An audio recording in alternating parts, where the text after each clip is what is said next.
I was just worried, I was just like, why doesn't no one care that I just almost died? It's odd. It's because you didn't almost die. You just passed out from having too many nangs. Still, it was very scary. Anyway, welcome to the channel. Thanks for coming and entering the channel. And that's the intro. Let's get back into the channel. Stop putting intros into your channel. No one watches the intros of things. They call nangs hippie crack for that very reason, because hippies use it like it's crack. And some hippies use crack like it's crack. Like I used to smoke crack when I was a hippie.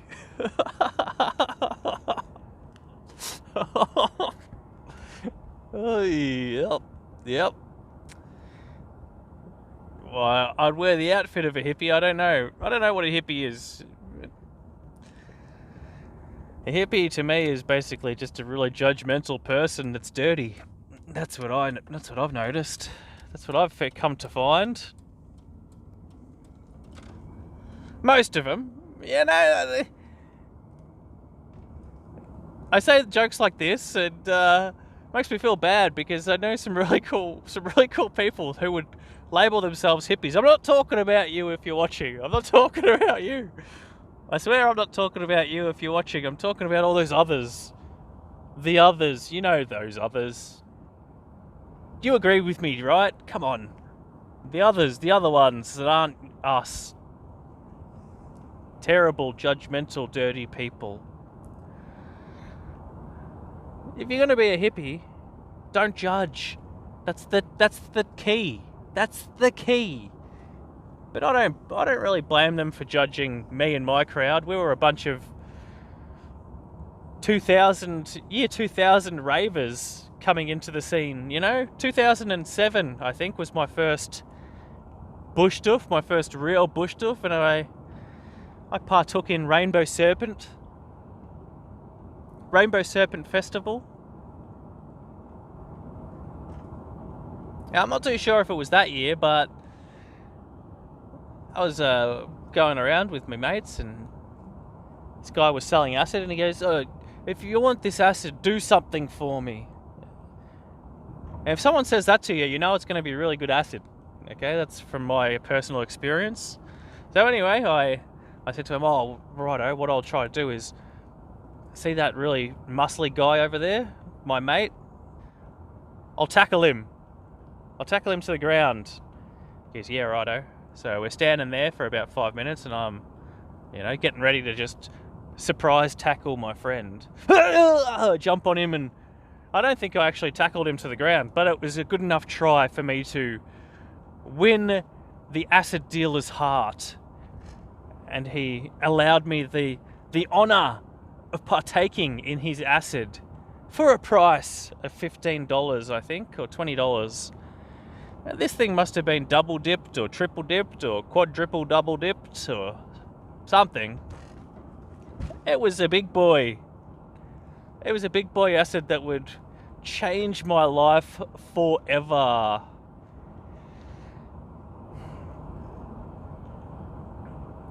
The come up was great. Splendid.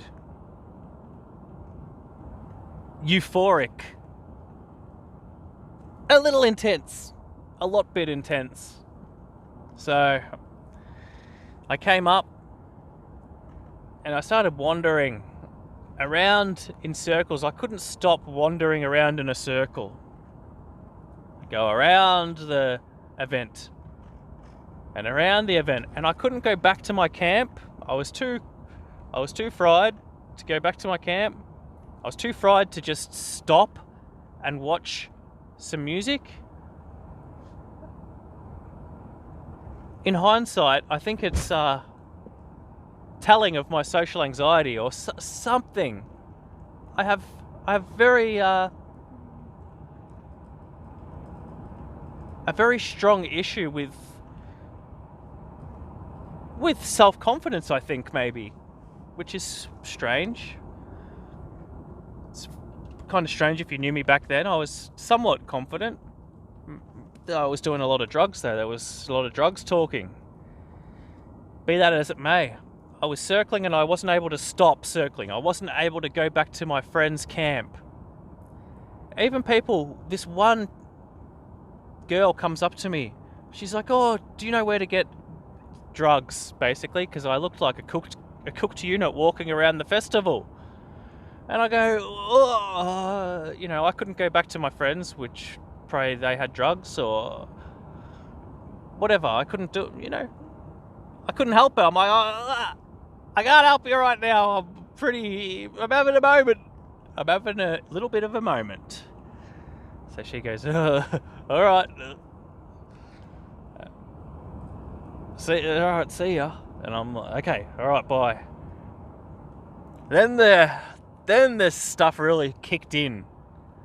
And I was doing my last dance. This is the last time I truly danced, it feels to me. And I showed the party everything that I had. I was doing Michael Jackson moves and spinning and kicking, and I was pretty good. I was a pretty good little dancer back in the day, and I still am. But I was really good back in the day, if I don't say so myself. Toot toot. Anyway, I throw my hat. I take my shirt off and I throw my shirt. I take my pants off and I throw my pants. And possibly my shoes as well. I'm not too sure if I was wearing shoes. All of these things were thrown. My little satchel that I had bought 2 tabs and I had an extra tab in there, and pretty sure I had a spare Rainbow Serpent ticket worth about $130. Plus about $200 worth of pure hard cash that I had in the satchel.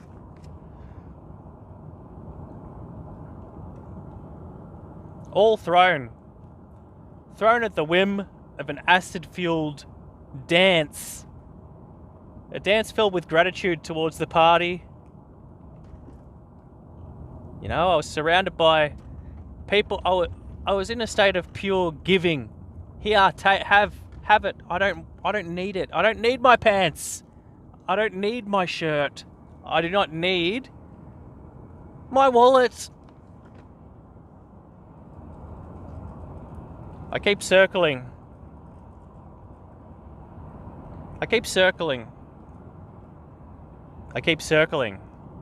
My mouth dries. I'm too afraid to ask for water.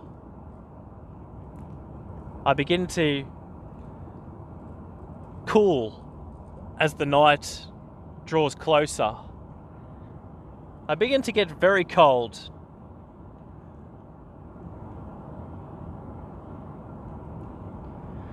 And it's almost as if I remember a really intense moment of my soul being initiated into a motorcycle gang. My soul was beaten up. I felt like I was beaten up. Like my teeth, I had dirt all in my mouth. Like my head was just stomped into the ground, and I literally felt like my head was stomped into the ground by all the other spirits at this festival. I was jumped in, mate. And that's why we say mate. This is my trip. The word mate, still to this day, is very spiritual to me. It's almost a red flag for me. I get a little bit. It's a trigger for my acid flashbacks in some regards. It's everywhere. You see it everywhere.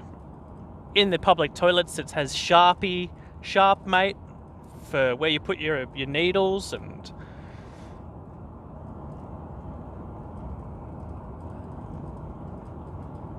it's everywhere, that word.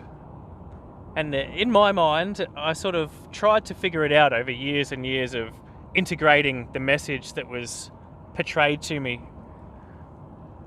That the word mate is thrown around by a lot of people, like, hey, g'day, mate. You know, like, those are people that are just using the word. But some people are prisoners to the word and they can't help but say mate. And those ones are the ones that are a little bit fried. Yeah, mate. There you go, mate. They're a little bit fried, just like myself. And we're prisoners to the word. True mates. Cellmate. Soul mates.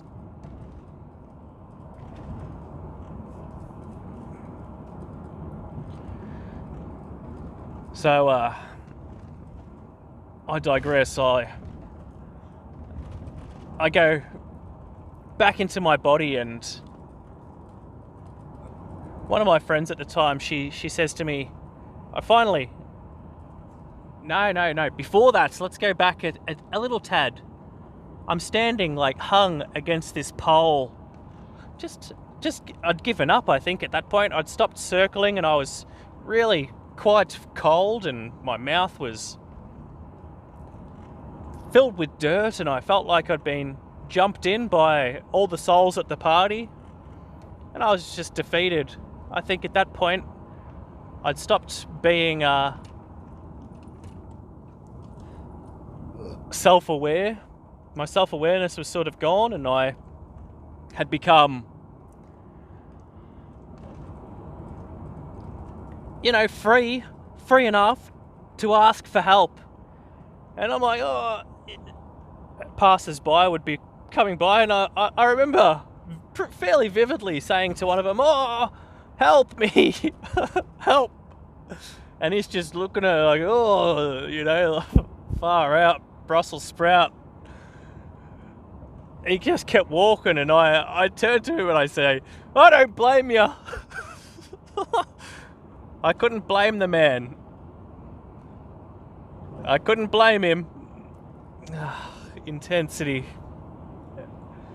Anyway, one of the passers-by happened to be one of my friends, and she took me back to camp, which was probably about 15 meters away from where I was standing. You know, if you've ever been to one of these things, it gets dark, and if you don't, you got to make a mental map of where your camp is. It gets dark and everything changes, especially if you're on hard drugs like that. Everything changes. You've got no hope of finding your camp. You don't even know who you are.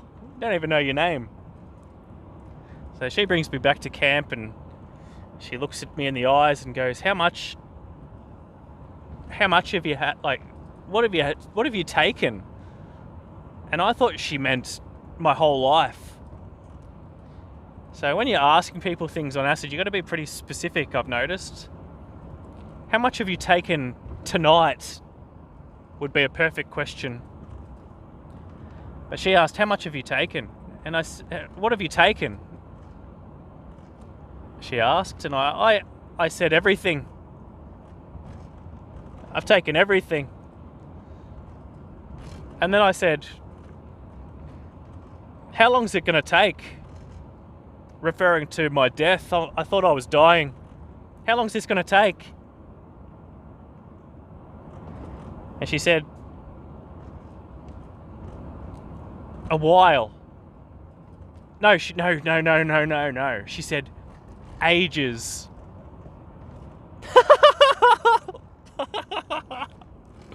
Ages. Which is a really good answer, I suppose, in hindsight. She said ages. Which is probably pretty telling of reincarnation. You know? How long is it going to take? Ages. You'll be back.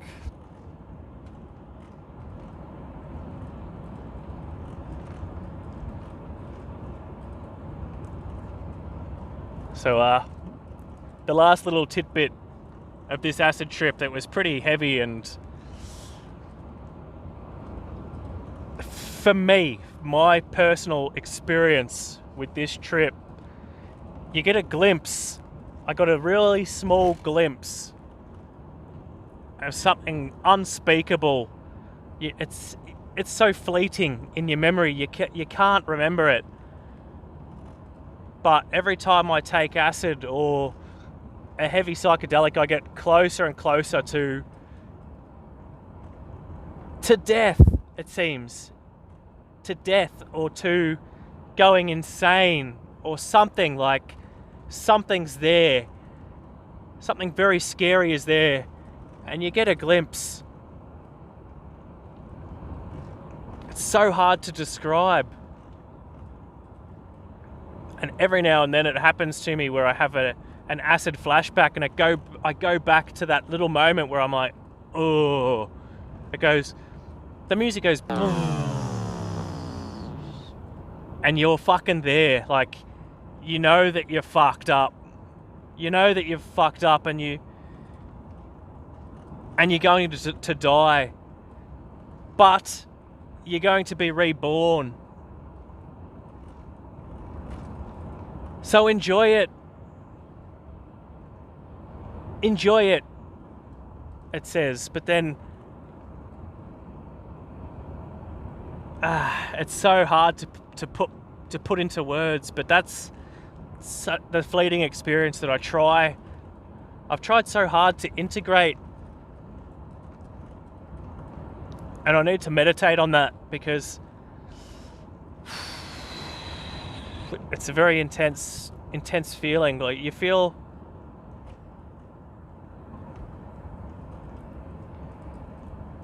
I felt in the know, but also completely not in the know. You get all this information, but you're not going to be able to share it without sounding like a lunatic. That's the gist of it. All this hidden knowledge, and you express it and sound like a complete lunatic. Anyway, that's my tale. I think it takes 5 to 10 years to truly, if you're not intentionally trying, it takes ages to integrate these lessons. Probably meditation, I think, would be the best thing. Really trying to delve into the experiences that you had and ponder what they were. Alright, anyway, that's enough. That's enough of the video. Thanks for watching. Cheers, bye.